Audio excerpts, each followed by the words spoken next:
ఏ కులం వాడు కూడా ఇంక్లూడింగ్ కమ్మ చంద్రబాబు అనేవాడికి ఓటు వేయవద్దు.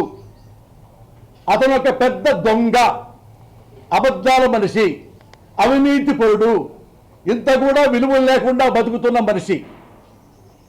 ఎందుకంటే అన్ని కులాలు తిట్టారు చంద్రబాబు. ఎందుకు వేస్తారు మీరు?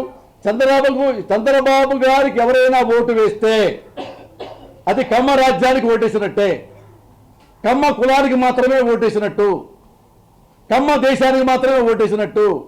మరొకసారి మీరు పొరపాటు చంద్రబాబు ఓటేసి గెలిపించారో ఆంధ్రదేశం కమ్మ రాష్ట్రం అయిపోతుంది, నాశనం అయిపోతుంది ఆంధ్రదేశం. ఎగ్జాంపుల్ చెప్తా.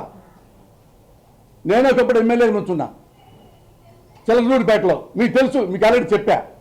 ఒక అమ్మాయి ఏముంది, ఏమయ్యా మన తెలుగుదేశం వాళ్ళు ఏమన్నారంటే, మరి చిరంజీవి గారికి ఓటేస్తే కాపులకు ఓటేసినట్టంట, కాపులు మన గెలవనీరంటే వాళ్ళు గెలిస్తే. ఇలాగా చంద్రబాబు గారి పార్టీ ఇంజెక్ట్ చేసింది జనాల్ని. అంటే చిరంజీవి గారి నుంచి ఉంటే మీకు వ్యతిరేకంగా అది కాపుల పార్టీ, కాపులకు ఓటేయద్దు.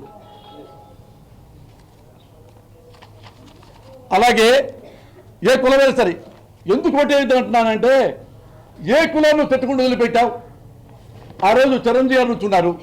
చిరంజీవి గారి కుటుంబాన్ని, చిరంజీవి గారి ఇంట్లో ఆడవాళ్ళని కూడా ఘోరంగా తిట్టించావు కదా మీ పార్టీ నాయకులతో.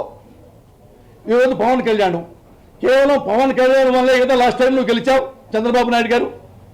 ఇప్పుడు అదే పవన్ కళ్యాణ్ ఇది మంచి ఇది చెడు అని చెబుతుంటే అమ్మ లెక్కలు తిట్టిస్తావా పవన్ కళ్యాణ్? నిన్నే ప్రెస్ మీట్లో బాధపడుతూ చెప్పాడు. ఎవరిని వదిలేశావు? మొన్నదాకా కాళ్ళు పట్టుకున్నావు మోడీ గారివి, మోడీ శాలువా చెప్పావు. అదే మోడీని హీనంగా తిడుతున్నావు. ఎవరు వదిలిపెట్టావు? రాహుల్ గాంధీని తిట్టావు, సోనియా గాంధీని తిట్టావు, ఇప్పుడు వాటేసుకున్నావు, ఇప్పుడు ముద్దు పెట్టేసుకుంటున్నావు. నువ్వు ఎవరు వదిలిపెట్టావు? నీకు అనుకూలంగా ఉంటే వాడు మంచోడు, అనుకూలంగా లేకపోతే వాడు వెధవ. ఇది నీ strategy. Thanks for watching. For more interesting updates, don't forget to subscribe Filmy Looks.